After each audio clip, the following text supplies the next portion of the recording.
You ask Tiger to solve. This deals with linear equations with one unknown. The final result is x equals 7. Let's solve it step by step. Group all x terms on the left side of the equation. Add 9x to both sides. Group like terms. Simplify the arithmetic.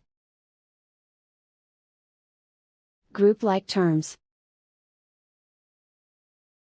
Simplify the arithmetic. Group all constants on the right side of the equation. Subtract 1 from both sides. Simplify the arithmetic.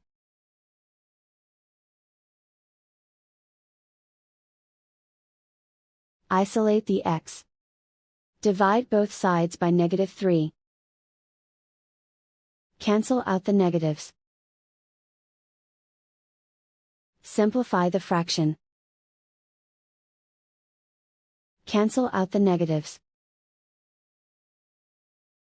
Find the greatest common factor of the numerator and denominator.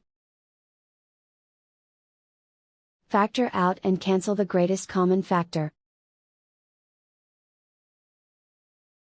And so the final result is x equals 7.